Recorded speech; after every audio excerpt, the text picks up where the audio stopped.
warahmatullahi wabarakatuh. Kembali lagi dengan saya Ali Gizi di RSIA Prima Konita, Elisa Aulia Rahmi. Untuk pertemuan kita hari ini kita mau sharing tentang diet sehat selama pandemi. Nah, apa sih maksudnya yang dimaksud dengan diet itu? Kebanyakan orang itu kan kalau diet itu biasanya banyak yang dominan untuk menurunkan berat badan. Padahal sebenarnya diet itu artinya adalah mengatur. Jadi mengatur itu bisa untuk menurunkan berat badan, bisa untuk menaikkan berat badan, atau misalnya seseorang nih ada penyakit asam urat atau diabetes, itu pengaturan pola makannya seperti apa gitu.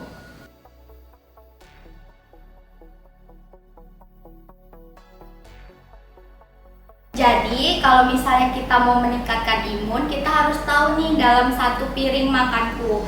Jadi kita mengikuti prinsip isi piringku, yaitu 2/3 dari piring itu adalah lauk hewani atau lauk nabati. Kemudian 2/3 setengahnya itu ada sayuran, dan 1/3-nya lagi itu adalah buah. Kemudian 1/3-nya diisi sama karbohidrat, bisa dari nasi, roti, kentang, sereal. Jadi itu sudah termasuk bisa memenuhi energi, maksudnya gizi makro dan gizi mikronya. Ada karbohidrat, protein, lemak, terus kemudian ada vitamin dan mineralnya. Jadi kalau misalnya kita dalam satu hari itu sudah mengikuti prinsip isi piringku, jadi bisa meningkatkan imun.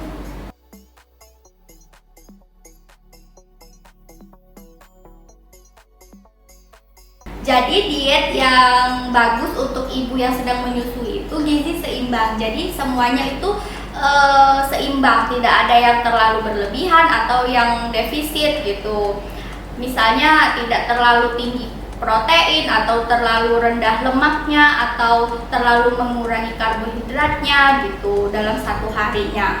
Nanti kalau misalnya ada misalnya terlalu banyak protein atau terlalu rendah lemak, nanti tidak seimbang, tidak balance kebutuhan dalam satu harinya gitu. Dan misalnya kalau misalnya terus-terusan pengen makan gitu ya, jadi sadar aja, misalnya sadar kalau misalnya apa ya yang kita makan itu bermanfaat nggak untuk tubuh kita. Misalnya junk food kalau terlalu berlebihan kan akan berbahaya gitu. Kemudian minyak-minyakan gitu, nanti kalau misalnya terlalu banyak nanti timbullah kolesterol. Nanti kalau misalnya terlalu tinggi kadar lemak di dalam tubuhnya akan terjadi peradangan. Kalau terjadi peradangan nanti akan menurunkan imunitas.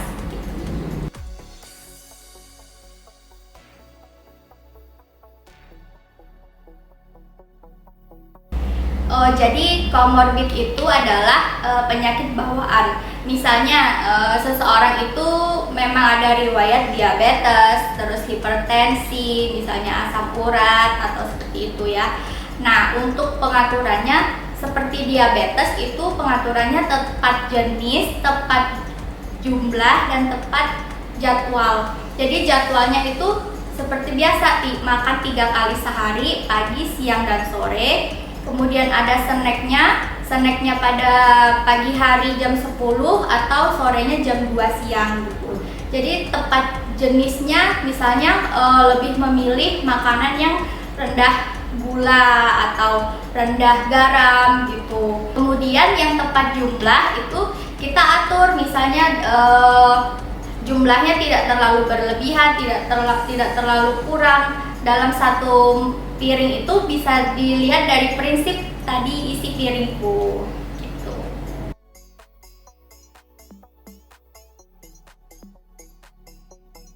Untuk dietnya, pengaturan makannya seperti biasa, makannya 3 kali, kemudian ada selingannya 2 kali. Jadi sebelum melakukan diet, ibu hamil harus mengetahui dulu apakah berat badan sebelum hamilnya itu normal, underweight, atau gemuk.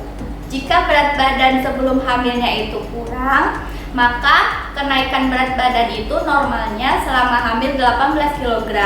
Kemudian kalau normal, kenaikan berat badan selama hamilnya 15 kg.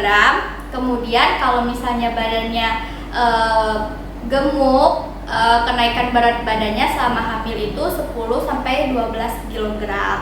Nah, tujuannya kalau misalnya nih mau diet, kalau misalnya dalam rentang yang kita sebutkan tadi masih dalam batas normal, ya nggak usah diet, nggak apa-apa, karena nanti akan mempengaruhi metabolisme tubuhnya juga kalau misalnya memaksakan untuk diet. Kemudian kalau misalnya ibu hamil itu kan kadangan insecure gitu sama tubuhnya, apalagi kalau misalnya baru pertama kali kehamilan pertama, misalnya berat badannya itu tiba-tiba naik gitu, terus insecure nih, nggak mau makan segala macam, jadinya malah mempengaruhi pertumbuhan janinnya gitu.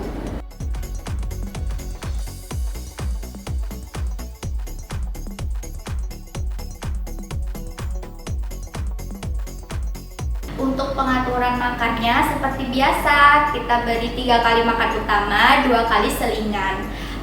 Untuk menjaga imunnya tetap stabil, ya kita beri makanan yang anak mau. Misalnya dia bosan makan nasi, kita ganti, misalnya diganti roti atau kentang atau sereal gitu.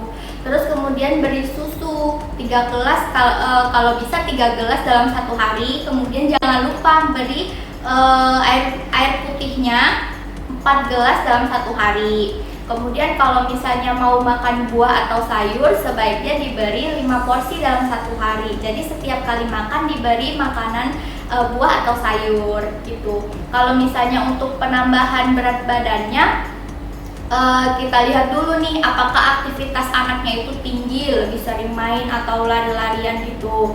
Nah, biasanya anak usia segitu kan lagi hobinya main tuh, jadi ya apa berat badannya itu tidak naik atau memang energi yang dia keluarkan itu lebih banyak gitu daripada yang dikonsumsi gitu.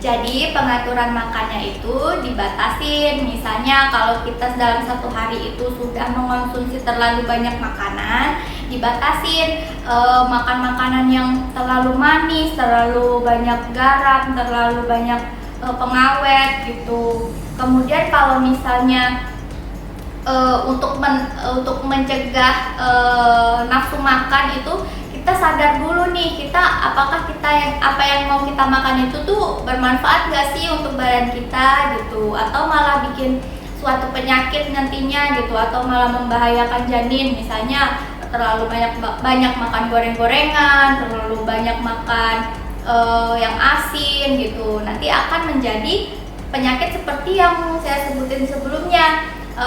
Ada penyakit diabetes kehamilan atau diabetes gestasional, kemudian ada hipertensi gitu. Jadi makanlah yang seimbang. Makan seimbang itu ya dalam 1 piring ada lauknya, ada karbohidrat, ada protein, ada lemaknya, tapi dalam jumlah yang seimbang, tidak terlalu tinggi lemak atau terlalu tinggi karbohidrat gitu.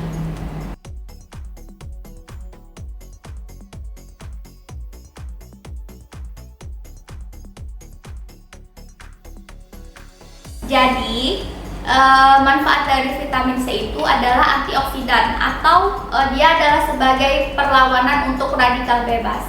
Nah, radikal bebas itu kan nantinya akan menurunkan imun nih. Jadi vitamin C ini tadi bisa melawan si radikal bebas tersebut.